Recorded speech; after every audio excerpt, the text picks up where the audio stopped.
Hey,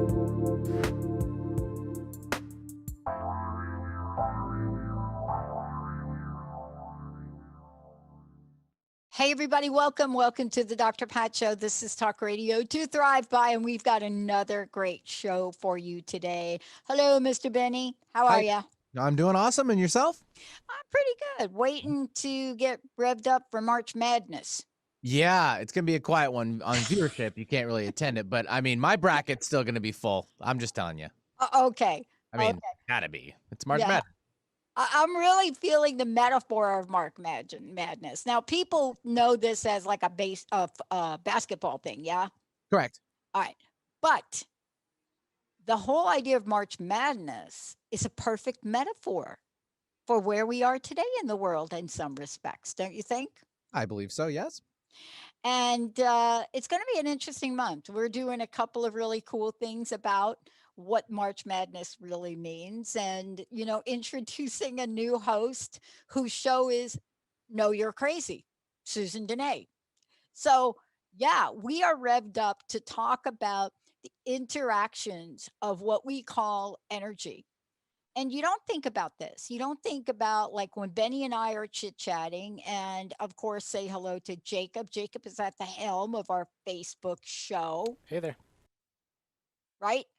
So, Jacob, you don't really understand the energy of things, right? But for example, I'm doing this show. I have a very special guest with an incredible story. We're going to talk about get grounded and transform your trauma with Amelia Vogler joining me here today. You're going to hear about energy medicine, what it means to become a specialist, but what the journey is like and how unique her story is. And you think about how one dot gets put in front of the other dot. And those dots, when you put them together, they become a life. And you're going to hear about that. But energy, it's everything. So if I sit here today and most of you are watching on Facebook, or you're listening on KKNW, or maybe you're popping over to YouTube, or maybe you've got this on iHeart, or you're downloading it, Spotify, or some other thing you're doing. If you're watching the video version of this, if I were to turn my video off and on, that would immediately send a panic button somewhere to Jacob, who is beautifully laid out our video live streaming interface with images, lower thirds, really a TV production. But see, I'm not going to do that because I don't have to. But how many buttons do you and I and others get pushed every day? How many instances do we have to get off of our game, to not be grounded in the pathway that gets us from there to here? How does all or any of that work? Today, I want to introduce you to Amelia, someone who is internationally known, respected for grounding in energy medicine, teacher of energy medicine, meditation guide. But through her private practices, the dots that got placed in front of her, those dots that got placed in front of her, have guided and led to her pathway of what we're going to talk about here today. Amelia, it's great to have you on the show. Welcome. Oh, hey, Dr. Pat, thank you so much for having me. Hey, everybody out there. You're absolutely right about the dots. We all have a long story, very long story. And in fact, in our work, in the energy work, it's even longer than the story that we think of when we think of, kind of coming in and through our life. And, I had a really interesting upbringing. I had some really interesting early dots. You and I were talking before about how we kind of pick our parents, how we decide to pick who it is that we learn from. Did you have that experience too? Oh, man. And that's why I was so eager to talk with you today, because, people ask me about my journey. I have a short version. Whenever somebody asks me a question like this about my childhood, I have about 17 seconds that explain ages early on to age 19. And it took me a lot of years, Amelia, to get to the place where I could say, oh, you want to hear a sense of this. Well, Catholic boarding school at age 5, was abused and beaten every night. My mom commits suicide while I'm in Catholic boarding school. Dad remarries. We're cut off from the rest of our family. I'm homeless at 17, and I'm arrested at 19 for something I didn't do. Thank God the judge knew that. Where do you go from there? And if you tell that story those ways, those are dots. They're dots, right? But would I be the person that I am today, Amelia, if those dots had not been put in front of me exactly the way they've been put in front of me? But then there's another version of that story. There's the version where, you know what, blah, blah, blah. And then at age 5, Uncle Jimmy, Johnny, Dickie, Joey, right? Give me a set of boxing gloves and say to me at age 5, you're going to be able to fight your way out of everything. So these dots, we don't usually go back and look at them, but don't they all have energy? Don't they carry the weight of our lives? Absolutely. And you would be surprised what a dot means. You mind if I tell a little bit of my I story? want you to tell all of your story because I found this fascinating. Well, I think it's always hard to decide where do we start when we're talking about energy. But I think one of the things that I'd like to start with is just the landscape of my life. My father was a good person.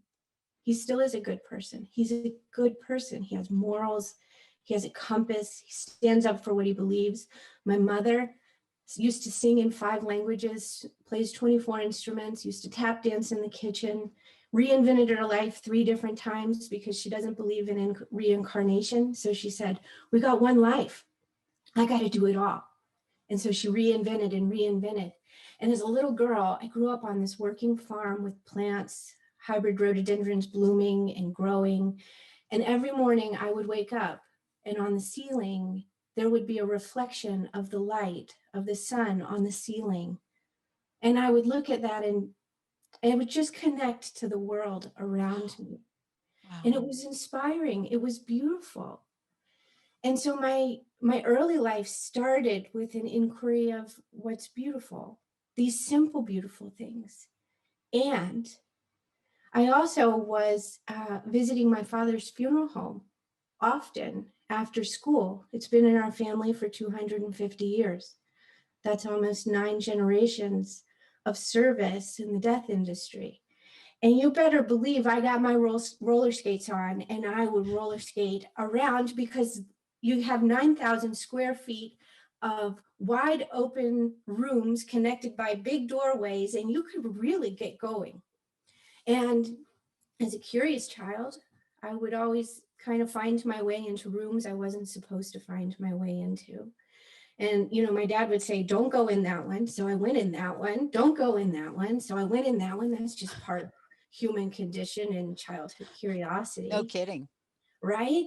Yep. And so, what do you learn? What do you learn somewhere between blooming flowers, beautiful light on the ceiling, and then seeing people who are not alive as a young child? What does that teach you? Well, I also grew up, I was, planted on this earth with one of these really deep feelings that I didn't belong here. I just, like, I couldn't find my ground. I didn't know what it meant to be here. It felt weird. I don't know if any of you out there listening have ever had that experience before, but it just, there was something really unsettled in me about what it means to be here. And when I saw these people who were no longer here, I would notice that somehow their legacy continued on. Somehow, in the obituaries written, in the stories, in the memories, that they mattered. Yeah. And that they mattered in a really important way. And so I found that very interesting. In early teaching, kind of brushing up against something that really didn't feel right in me. And then I noticed, okay, there's an absence here. there's an absence. There's something missing from this person laying here with this story. And the story lives on, but what is that other part? And as I've grown into teaching energy medicine, and you might know this already, everything is energy. Yeah. And energy cannot be created and it cannot be destroyed. And so you put two and two together, and it's like, where did it go? Right. Where is that long story? Where did it come from, and where is it going? And then, even more exciting, I think, in all of it, is that when you look in the face of someone who's alive, you see the light there. You see that there's this something living through us. There's a light that's living through us. And it became so important to me to figure out, what is it? What is that light in us? That's our sacred life. How do we tend to it? What do we do to manage that? If it's our sacred light and life, then we live it. Then we have to live it. And how do we stay close to it? Yeah. Well, how do we stay close to it? These were all, little child trying to work out these things. And what a beautiful lesson as a little child, because the way that you stay close to it is through your goodness. It's through your rightness. It's through good morals. It's through the teachings of my father. Because when we're living through what's right in us, and when we're lining up to that moral compass, as hard as it is, it opens the doors. Yeah. We hear sometimes this universe is a benevolent universe. Have you heard that before? I live my life by that. Yeah, I live my life by that. And, people ask me, how did you get to that? Why weren't you dead at age 21 after that? The story then continues. But there's something you said that I want to go back to. There was something about my early childhood that sparked a light that wouldn't go out. It really was. It didn't matter how many times I was going to get in trouble at the Catholic boarding school for jumping up and down on the cot. I mean, if you're an adult and you're watching this, you're thinking, what is wrong with this child? Because I knew if I'm going to get out there, the lights are going to go out. You're in like this open cot dorm room, right? With a bunch of other girls. And every night I am jumping up and down on the cot. And then they moved me closer to the door where the sister sleeps. And so it doesn't matter. And I'm jumping up and down on the cot. And I know I'm going to get caught every night this goes on. And I think at some point the intervention was, why don't you see how long she jumps up and down on the cot, and see if she jumps up and down on the cot for about 90 seconds and then goes to sleep. And, it's one of those things where somebody looks at you and says, this kid is not, we're not going to be able to dim that light in her, whatever that is. And yet we go through life and we forget that spark that you mentioned and your journey and your story. But then look at us. Maybe we went through a patch somewhere in between where you and I are today, or definitely where you are today, and the journey that you've had. But we come full circle to the memory of how bright we do shine. I want to take a short break and we come back. I've pretty much lost everybody in my family suddenly. There are lessons that we learn from those that are not here. There are lessons that we still learn. We still get messages. I had one yesterday from Bobby Braden. What do the dead teach us? And what do we have to be in a state of mind? What does that have to be for us to actually pay attention? I am so glad Amelia's here. We're going to take a short break. When we come back, are you ready to pay attention? Stay tuned. We'll be right back.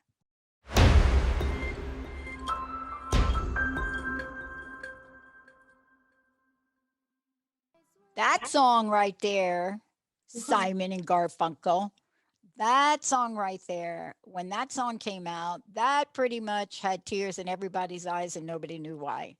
But my guest might get grounded and transform your trauma. My very special guest, Amelia Vogler. And what we're going to do is let's take a minute. First of all, we're going to continue and talk about the lessons we learn from the dead. But before we do that, you teach people, you work with people. Tell folks how they can find out more about you. Oh, thank you, Dr. Pat. So you can find more about me at ameliavogler.com. I've worked with close to 10,000 people in my career of energy medicine. I teach. Ever since I was a little girl, that's what I knew. I want to be a teacher. I want to be a teacher. I just had no idea I would be teaching how the universe works and how it lives through us. And you call that something special. Tell us what you call that teaching. Well, I think, my upcoming course, it's called The Cosmology of Change, and we're going to be looking at the 11 powers of the universe. You were talking at the beginning, everything is forces, everything is energy. And when we understand how the universe unfolds, then we understand how it is we unfold. I had a friend talk to me and share once. She said, we're basically like ice cubes floating in a big glass of water because we're frozen light. And it took me a while to figure out the metaphor, but she's right. We are of the oneness. We do live in the fabric of the all. So when we understand how the all unfolds, we understand how we unfold. And it's just magical. And it gives us the key, especially in these darker times.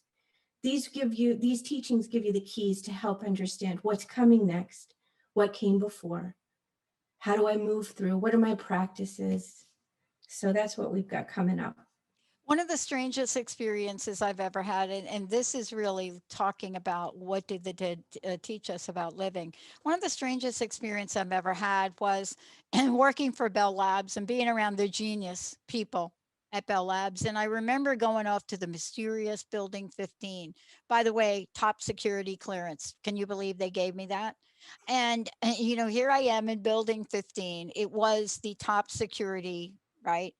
And they were showing me around and they said, "Why don't you come in our sound room?" And I walked in and there's one chair and they sit me down on the chair and then they leave and shut the door.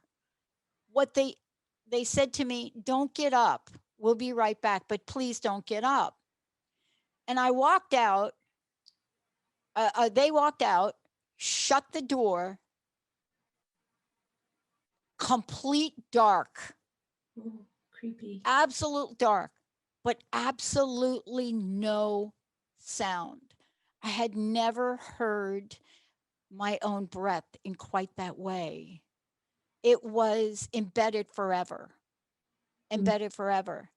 And then what they did to introduce me back into the light, they didn't just cram open the door like most of us would do. They allowed for rays of light to slowly trickle in. I remember seeing the first ray. It was almost like an illusion. It was Mhm. like a dot and you saw it and you thought, am I seeing that? And then there was a second and a third. So they slowly introduced the light. And I never forgot that feeling Mm. inside. But I think that's what we're talking about. How do we help ourselves stay connected to the light? And what can we learn? What do the people that have passed on, what do they teach us? What do they want to teach us? And how do we actually absorb that from them, Amelia? How beautiful. I love the image of that subtle process of illumination, that um, the shadows being moved just a little bit farther, more light, more light. And we see that in the earth, just as an aside. We see that every winter as the sun creeps across our horizon a little bit more, a little bit more. We are the universe unfolding. But you're right, our story unfolds in these magical ways, introducing small moments of illumination if we can see it, if we're looking in that direction. I remember hearing once, history doesn't repeat itself, it rhymes. So we have rhyming stories. And if we don't get the message, it's going to come back, it's going to come back, it's going to come back. And for me, in my story, it was learning how to be here and how to really listen to the light. And I had such an interesting experience in my rhyming life because, like you, I had sort of another history. I was an engineer. I worked for the #1 company in the world to work for. I was flying on the corporate jet. People would come with their little Secret Service earpieces in the black Suburbans, and Miss Vogler this, Miss Vogler that, and then be home in time to walk my little dog Lucy at the end of the day. And yet I was dead inside. And I knew what that felt like because I could see it in my memory of those people laying in the funeral home. So I did what all of us do when we feel dead inside. Maybe not all of us, but I went to see two people, a psychologist and a doctor. Exactly. I seek help where I can find it. And the psychologist said to me, I said, I feel dead inside. She said, I think you should listen to that. And I went to the doctor, who, by the way, worked at the company because it was that wonderful. Of course, they have their own doctors. Yes. Yep. And I shared with her how I was feeling, and she said, Amelia, I have seen you for years. I'm going to give you a prescription for short-term medical leave. And I want you to go home, and I want you to pay attention to what's calling you. Dr. Wow. Pat, that is medicine. It Wow. still even slightly brings me to tears to know that our angels are out there working their magic through other people in this world. There's a line from a movie. I'm a big movie buff, but I'm really more of a bite buff. Growing up with being learning different as I did, there are certain skills that I've learned in the way I've had to learn. And I don't see words. Every time you speak, I see imagery of what you're saying. If you asked me to write down what you just said, I couldn't do it, but I could draw a picture of what you've just said. Everything from what the doctor looks like, even though you didn't describe her. So I'm a soundbite. So I hear words, but I see them. And there's a line from Avatar, and I'd love for you to talk about this because this directly relates to one of what I think is either a lost art in our society, but something we must commit to teach our children. And the line in Avatar is when the two characters in the movie, and one turns to the other and pauses and says, I see you. Now, that line, outside of the context of how these two people were interacting, by itself is powerful.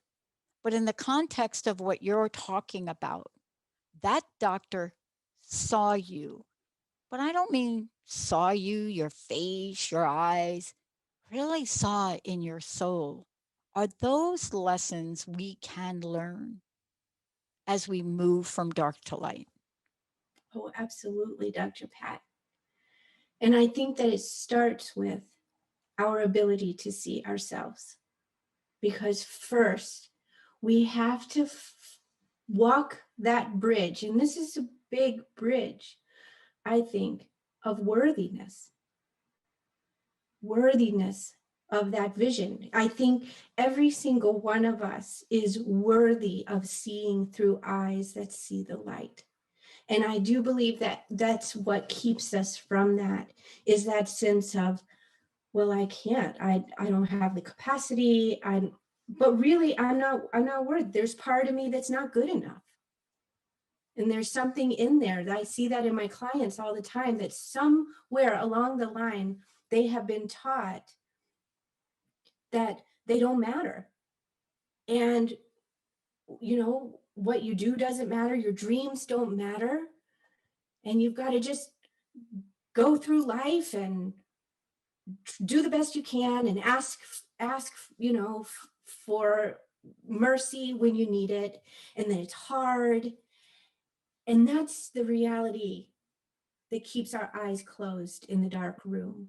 Mm. And the reality that keeps us with our eyes open is the one that says, wait a minute, I have a light in my eye. That's enough.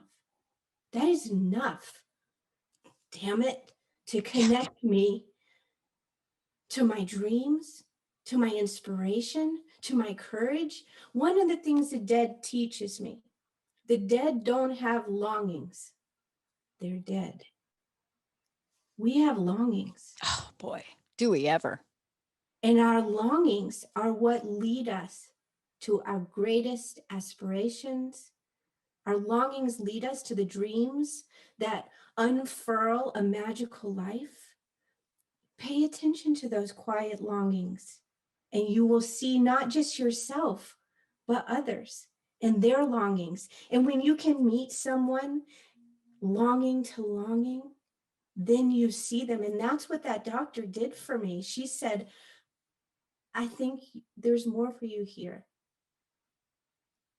And I need you to, go and pray, go and be quiet. That's another thing that keeps us from our longings, are the distractions in this world and all of the excuses we make for ourselves. That's the courageous piece, is because we got to have the oomph to let all of those frenzied, stressy, earthy requirements and obligations. We have to find our way to stillness and silence to be able to set those over here for a minute and come here. And we're going to talk about that when we come back. We're going to talk about how is it that the times we live in now might be for real the greatest teachers and opportunity we have had in decades to literally catapult our evolution into consciousness. How is it in the time we live in now? And what was it about that moment that is for me? And I think about it, it's that moment where that first ray of light popped through the darkness. What was that moment like that just generated the bittersweet thought of the silence and the peace ending and the world becoming on top of me again? Now we need to know, how do we hold that ray of light? How do we hold the silence? How do we hold the peace? And how does that allow us to bring in the possibilities and the imagination of the journey to a future that perhaps we never thought we'd have? Stay tuned. We'll be right back with Amelia.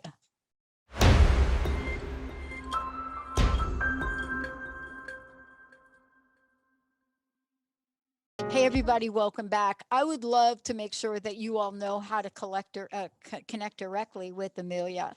And there are many ways to do it. Certainly, Amelia, let's start with your website, because there are ways for them to find out more about you, your story, but to also talk about the ways that you work with people, everything from belief patterns to success, energy medicine, looking at intuitive, integrative coaching. So there is more than one way for people to work with you to get to where they want to go. What is the best resource for that? Is it your website, your social media pages? I would always go to my website. I am socially media averse. It's just not real enough for me. So hop on my website, ameliavogler.com, and you'll find stories and meditations and a lot of information about how I've cultivated some really beautiful gifts into a way to help people. Um, it's taken me a while to have social media be real to me. I happen to live in an industry where you have to make it more real. So that's what we strive to do. But outside of what we do for the show and the network, I get beat up so badly because I don't respond. I don't respond to tweets, or I don't respond because I do so much of it during the show. And there are things we do in life, Amelia, and I'd like for you to talk about this. There are things we do in life every day, and they'll either bring us forward or closer to a place of grounding, or they'll bring us farther away, until we learn how to stay in the zone of that. And this is the world we live in. This is every day. Isn't that place, that grounding place, one of the most important lessons we can learn? Oh, I think so. And that's why I call myself a grounding specialist. First of all, I grew up not being grounded here at all. So my entire life has been spent learning how to do this and dedicating my own life in service of others finding their grounding. And I have to say, Dr. Pat, this is one of the most, to me, in my opinion, misunderstood practices. Every single healing modality has their own way of talking about grounding. We see it, the terms thrown away around in the spiritual marketplace quite a bit. We have the psychologists who really talk about grounding as being a grounded nervous system, a grounded, being in the parasympathetic, really not being led by your emotions and being flooded by your emotions. We have movement practices like yoga and dance, where grounding is really more about alignment. It's about being grounded in the physical body. We have somatic therapies and energy psychology that starts bridging in a little bit about how do we work with the energy pathways in the body and what does that mean. Really, they're talking about being calm, peaceful, mindful, in a space where you can really let your energy move freely without distraction. And then there's energy healing, which has a whole different space and idea about grounding, which is more about how do we ground our energy channels with the planet? How do we get more charge in us and keep ourselves safe? But you know what? To me, all of those things are important. But to me, there's more to it than that. And it has to do, again, with the light in our eye. And the light in our eye and connecting back to what's real in us and what's so beautiful in us it weaves its way through all of those things. So, for example, grounding in the light, grounding in our story, grounding in our goodness, grounding in our morality, but also honoring the connection to the planet. We're here. We're here. And we're distracted by all of the beauty that's around here. This planet grows vegetables and trees and blooms flowers. Guess what? It blooms us too. It blooms us too. We just have to be connected to it. And then how do we nurture that connection? We're mindful about it. Yeah. And then what about the other parts? The stars above us, the cosmos around us.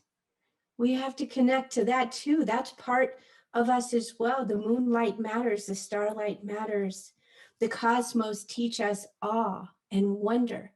In the worst day ever, if you take the time to go outside on a clear night and look up at the stars and think, wow, I get to be part of this. I get to receive this. And then how do we honor that? How do we honor the awe, the wonder? This is what I love. It's when we're good people. Spirit, God, the God of 1,000 names and faces, the universe, whatever you call it, that benevolent force. When we're benevolent in ourselves and good in ourselves, we're channeling all of that. And so I think those are the ways that really ground our light in us. And the stillness and the silence, because we have to cultivate a connection to that so that we can see awe and wonder, so that we can walk on the earth and be bloomed like a flower, so that we can be mindful about where we put our alignments. What words do we speak? Because they too are vibration. And it's about realizing that you're inseparable from something so great and so magnificent, that there is no way that you don't matter. And there's no way that you're not important. And there's no way that light, that little light in your eye is the most majestic and precious light on this planet. And that's what I think grounding is really about, coming back to our light. And I think you're right, Dr. Pat, when you say these times are the times that are dredging us through so that we can mine what's real, what's good, what's right. That was such a beautiful observation and expression. They call for us to really, even whether we want to or not, they make us more aware of ourselves. These times make us more aware. And I say these times because for me, I've gone through similar times. People say we've never gone through a time like this. Well, maybe that's true at some level, but we've gone through other times historically. We are evolving. We're not there yet.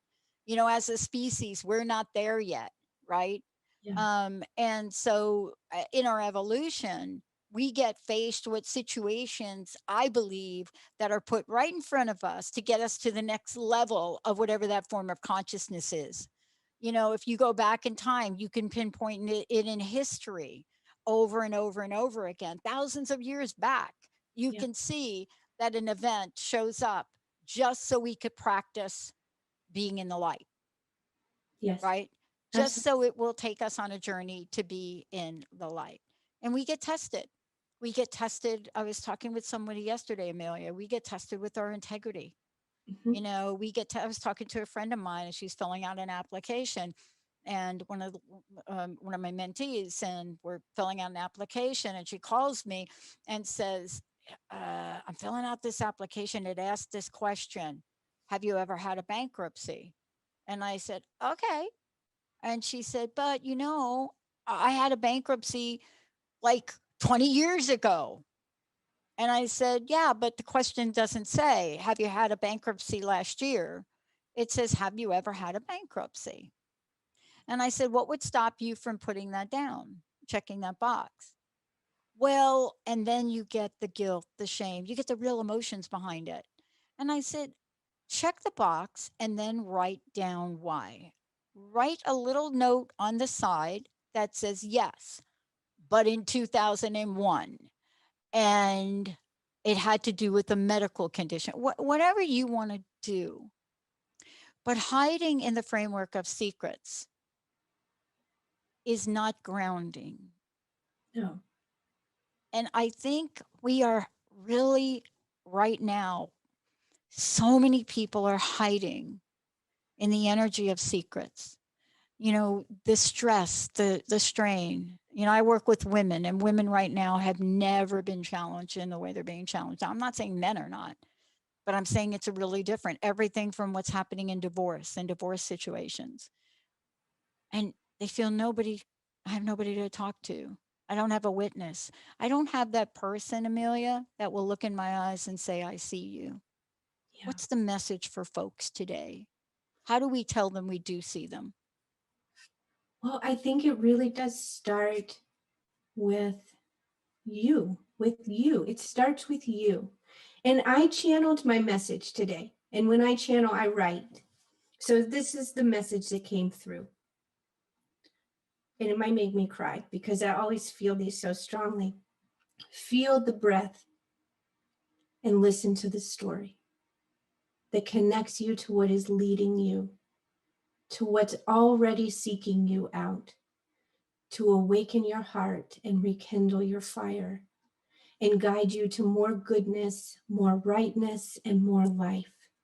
Give yourself permission to live today and in all days, tomorrow and in all tomorrow. Give yourself permission to breathe life into your story. Hmm. I want to spend these last minutes with you and kind of step back for a moment if we could. You have said yes to one foot in front of the other. You have clearly reflected on your life. You clearly understand the power that we get and that you've gotten, from the light that comes through our eyes, but also the messages of those that are no longer with us. Um, I would love to ask you to talk about what we can do now to get grounded.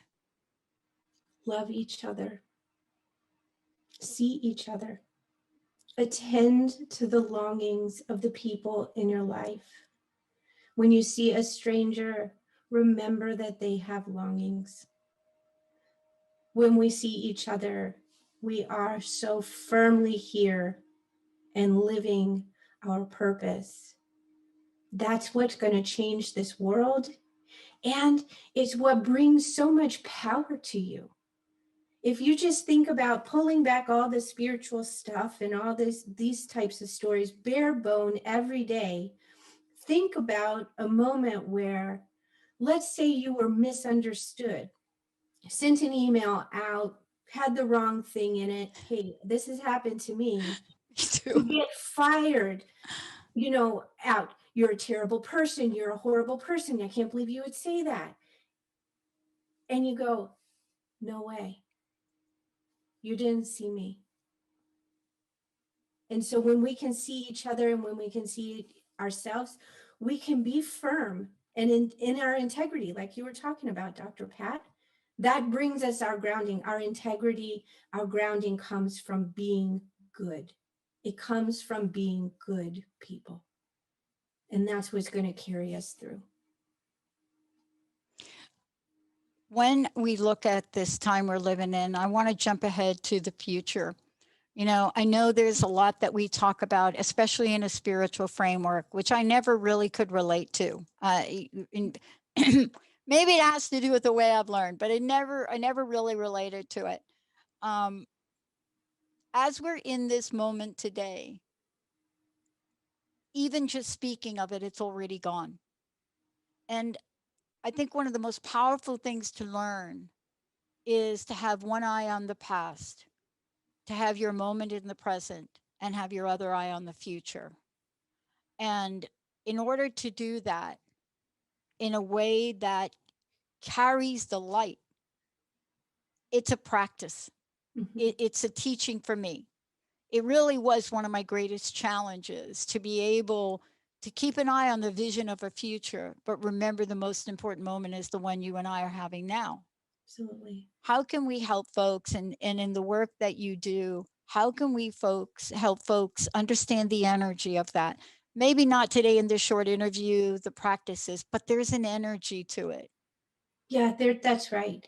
And I think that it's certainly a longer answer than we have time for now, the long answer. But the short answer is, I think, giving people permission to be where they are. Giving people permission to be where they are and inviting them to be very, very present in that place, looking back without judgment, but looking forward without any type of inhibition and any type of restriction. And just inviting people to find out and take that inventory of what's good in them and what's right in them and what feels really nourishing, because each one of us is here to some great end. And in this moment, we can connect to that. We just have to look back to it. Yeah. I know you're getting ready to teach. I want to take the last few minutes we have about the importance of teaching and learning, both. And this is something that you do as well as work with people individually. I want to talk about the cosmology of change for a moment, Sure. because it's that one thing that we can count on, change. Tell Yeah. us a bit about the class and tell us a bit about how people can find out more. Oh, thank you, Pat. It's a great class. I actually was not going to teach this class this year. I wasn't planning on teaching this class for another 2 years, to be honest, because it's big material and it really breaks down the spiral of evolution. For example, I'll give you the first 3 little swings in the spiral. Guess what? We're limitless and we're always evolving. And guess what? We're always evolving into something. And when we reach that something, we start attracting to us that which will continue to support, expand, and nourish that thing. Right there, we've moved a little bit in the spiral. What comes next? Guess what? It's a bit cataclysmic, because once we expand into something, we find out that the world that we're living in is too small for us. Yeah. And we got to break something down. Yeah. And then what comes after that? And then what comes after that? Well, there's a path in the universe that teaches us what happens. And there are practices, spiritual practices that we can do, little simple things like breathing, or like remembering that we are connected to the stars, that help us really cultivate an understanding of this great big map that's living out through us.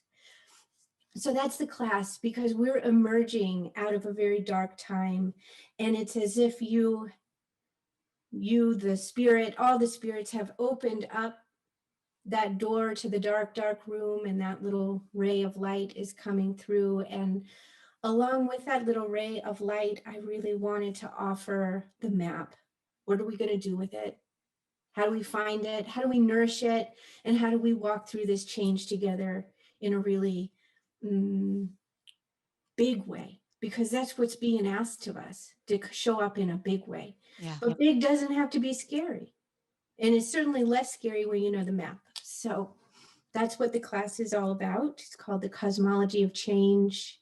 For your listeners, Pat, I have offered a gift, and I think that that'll be published up on the website and things of Great. that nature, which I'm so grateful for the opportunity to share a little bit. But you can find it on ameliavogler.com, Cosmology of Change, sort of in the programs area of the site. Amelia, I can't thank you enough for today. And we got about a minute left. I always like to ask, what's your personal message? What would you like to leave us with today? And thank you for taking the time to join us here. Thank you, Pat. I think that the message is, you are courageous. You're more courageous than your mind and your story may let you on to think. You're courageous, and that courage, it will help you find that light in your eye so that you can live it. You can get through anything, and it will be beautiful on the other side. That is the message for a day, Amelia. Thank you so much for all that you do. It's been a pleasure, and thank you for continuing to remind us how powerful the light is. Thank you so much, Dr. Pat. Yeah, thank you all for tuning us in. We've got another hour coming up here, so stay tuned. Thank you, Benny, pushing all the right buttons, and Jacob for making us look great. Hey, everybody, stay tuned right here on transformationtalkradio.com. We got another show popping in right now. We'll see you later.